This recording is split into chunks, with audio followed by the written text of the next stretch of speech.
Olá, irmãos, graça e paz.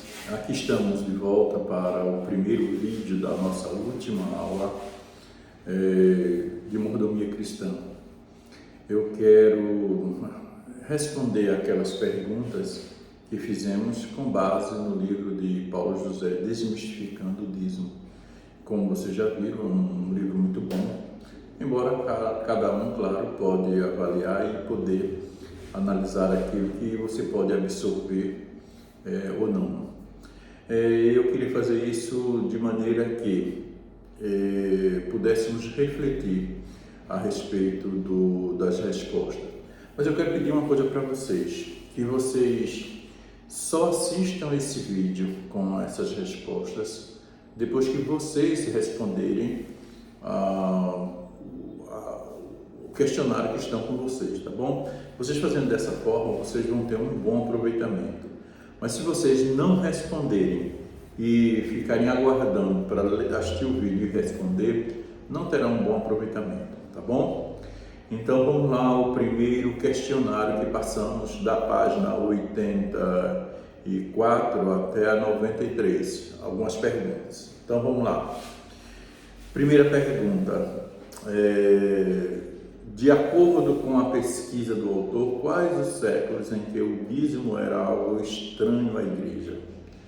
Bom, de acordo com o autor, o que era estranho à igreja eram o primeiro e o segundo século, né? Segundo ele, o primeiro e o segundo século era algo estranho à igreja.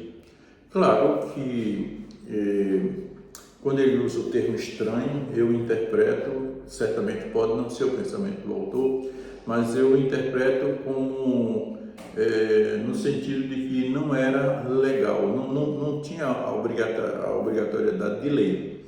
Mas, na verdade, se a gente analisar direitinho por aquilo que nós já vimos, não era que era estranho no sentido de que as pessoas não sabiam, não praticavam o dízimo, né? Pode ser que, como aconteceu no Antigo Testamento, por exemplo, no segundo século, nos séculos 3, 4 a.C., 4 ou 5 a.C., Malaquias vai mostrar isso, Ageu e Malaquias, a gente vai perceber então que o povo, de certa forma, se afastou, o templo foi construído e eles se afastaram de manter a casa do Senhor. Então, por isso que naquele livro de Malaquias, onde na verdade o autor vai falar sobre culto, ele vai então chamar a atenção para que as pessoas, para que os judeus, para que os servos de Deus possam de fato serem dizimistas, ok? Mas no sentido, a gente pode entender no sentido de que, como já falei antes, no Novo Testamento não havia, vamos dizer assim, aquela lembrança da lei, mas como já falamos, o princípio da lei sim. Portanto, o dízimo é algo que eu entendo do Novo Testamento, não era estranho no sentido de as pessoas não conhecerem, porque na verdade eles tinham a prática diferente, claro, da forma como a gente vê na lei, no Antigo Testamento, que era obrigatório, e agora, de certa forma, era voluntário, ok? A segunda pergunta diz, quais os únicos textos dos evangelhos que fazem menções ao dízimo? Eu gosto dessa pergunta porque eu acho que o autor ele teve a coragem, que muitos escritores não têm, de afirmar que de fato que os únicos textos dos evangelhos que fazem menção ao dízimo são Mateus 23, 24, Mateus 23 e 24, Lucas 11, 42, que na verdade é o mesmo assunto, e também Lucas 18, 9 a 14. O que a gente vai perceber é que, de fato, esses textos, eles não significa dizer que eles estão, por exemplo, sancionando o dízimo, como se fosse lei, mas apenas estão ali para corrigir. Como eu já falei antes, eles estão corrigindo um erro dos escribas, né, dos fariseus, que na verdade davam dízimo para querer se justificar, davam dízimo das pequenas coisas, e querendo então se justificarem. Mas, então neste caso ele corrige isso, tanto em Mateus 23, 24, quanto em Lucas 11, 42, e também lá em Lucas 18, onde a gente vê aquele momento em que o fariseu estava no templo, diz lá, orando de si para si mesmo. Então não era razão para que aquele fariseu dissesse, olha, eu dou o dízimo de tudo, como querendo se justificar, né? Enquanto que aquele que estava lá de fora, né, que era mal visto pela sociedade, né, cobrador de impostos, ele dizia, Senhor, tem misericórdia de mim, sê propício a mim. E diz o texto que ele saiu justificado.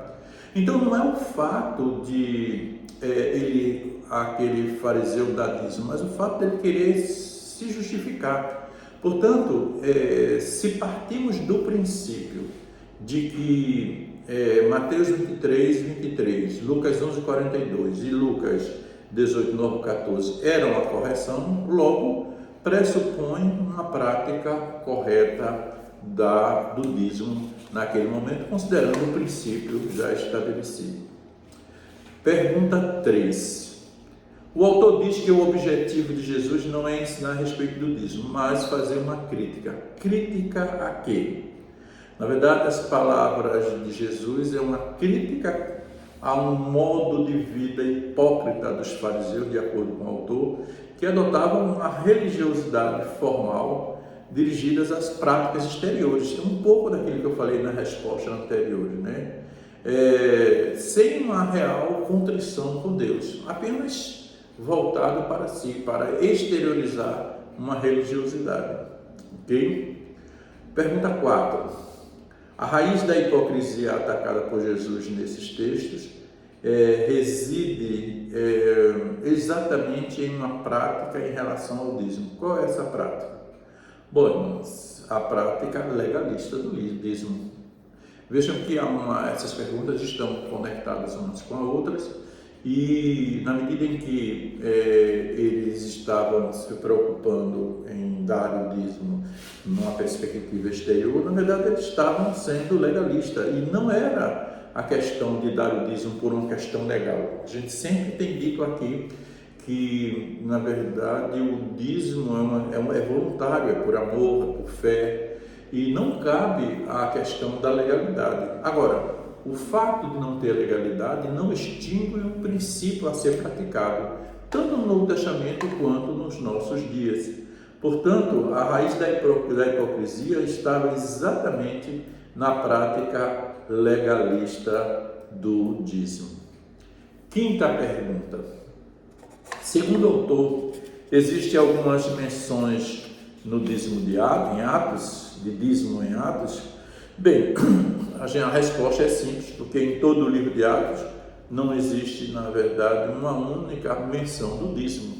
É claro que não existe. Partindo do princípio, daquilo que temos falando, que o princípio poderia estar estabelecido, a não legal, não significa dizer que era legal, mas não havia necessidade de estar mencionando uma coisa que era um princípio. Tenho falado isso só para a gente pensar um pouquinho. Quando Jesus foi indagado por aqueles que estavam ali ao redor dele sobre a questão do divórcio, ele faz referência aqui, o que foi dito lá atrás. Claro, a gente já falou com isso, possivelmente Jesus estava diante de um grupo de representantes de Hilel e de Chamar, né? E que certamente a resposta de Jesus poderia afetar a um e ao outro, né? Ou envaidecer um e ao outro, e ele manda que olhe para Moisés. Então veja, não precisava tratar disso no Novo Testamento, é só olhar para o princípio da lei, né? Que certamente ficaria resolvido. A mesma coisa em Atos, não precisava ser tratado, e de fato não faz nenhuma menção. A pergunta número 6 também eu acho muito interessante. Quais os problemas que hoje temos em relação ao dízimo que não tínhamos na igreja em Atos, nem foram descritos nas cartas?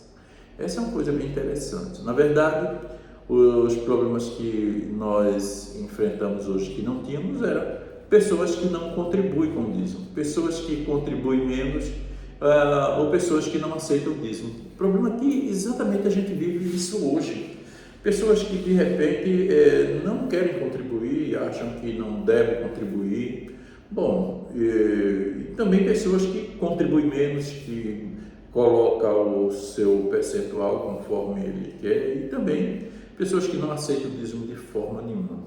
Portanto, esse é um problema nosso. No passado a gente não tem isso, né? No Novo Testamento. Pelo contrário, eles davam mais no dízimo do que a gente dá hoje. No Antigo Testamento, o sistema, como nós vimos, eles davam realmente contribuições, davam muito mais dízimo, primeiro dízimo, segundo dízimo, terceiro dízimo. Esse princípio não se extinguiu, ele passa pelo Novo Testamento e agora também perpassa, chegando até nós. Sétima pergunta.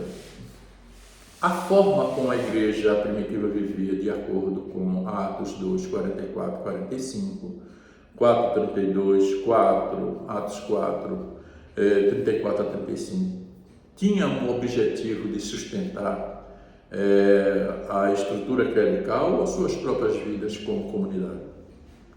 Bom, a gente vai perceber que a gente não tinha uma estrutura, não é, como a gente tem hoje. Então, ninguém está contribuindo para sustentar uma estrutura clerical, mas todos estavam contribuindo exatamente para se sustentarem, sustentar a sua vida.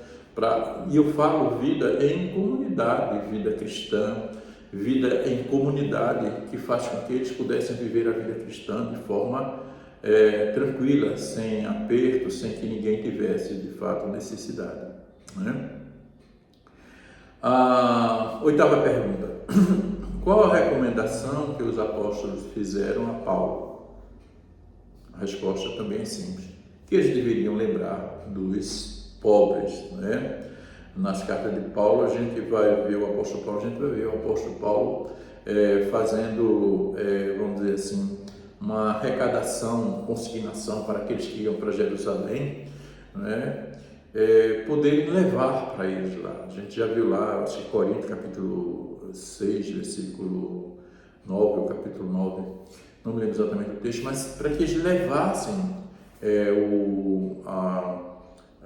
alguma necessidade para eles, alguma coisa, algum material que pudesse atender às suas necessidades. Portanto, lembrar dos pobres é tanto um princípio do Antigo Testamento, quanto é do Novo Testamento, quanto é também dos nossos dias.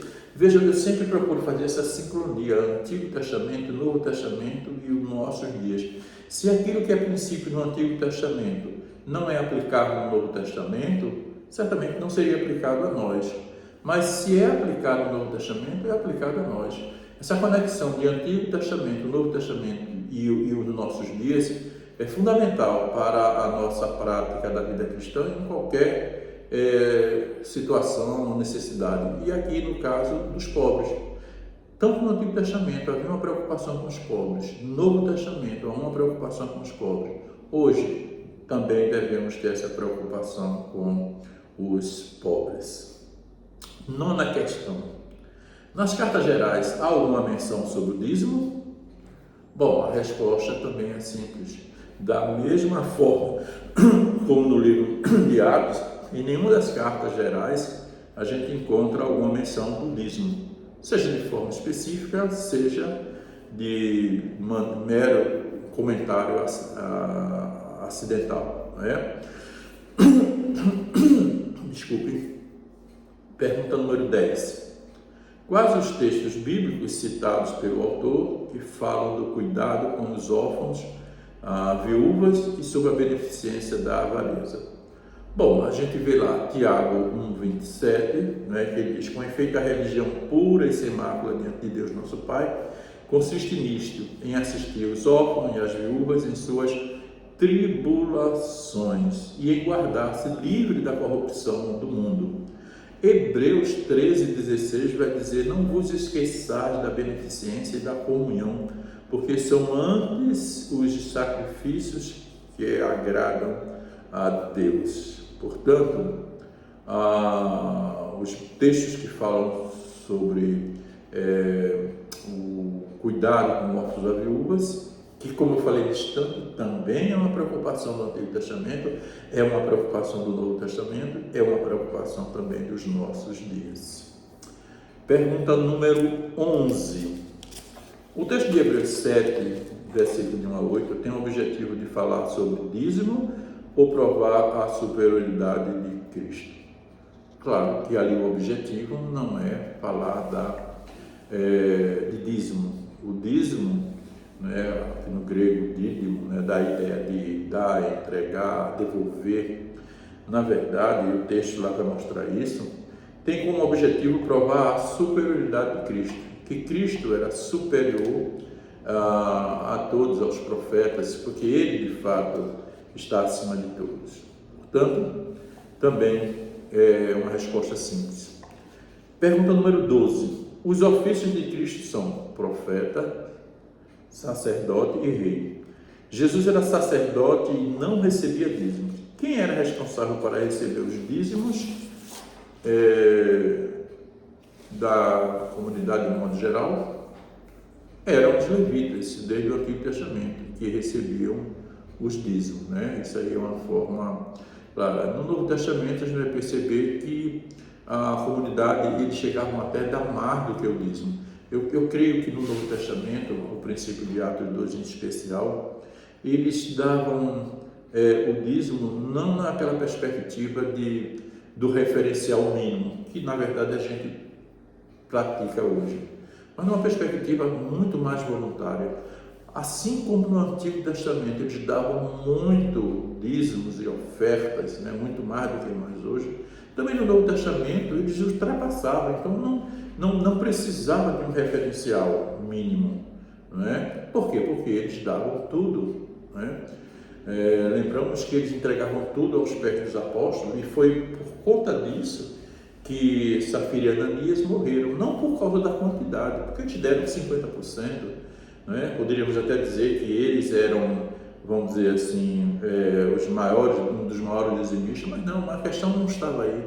A questão estava na verdade, na espiritualidade deles, que eles não tinham a ponto de mentirem, e por isso que eles morreram. Então, é aquilo que a gente tem que estar falando constantemente. Deus quer não somente a oferta, mas quer também o ofertante. Portanto, concluímos aqui então esse primeiro vídeo, que é da página 84 até a página 93. E vamos então para o segundo vídeo da segunda pergunta, do segundo questionário, tá bom? Então, até já.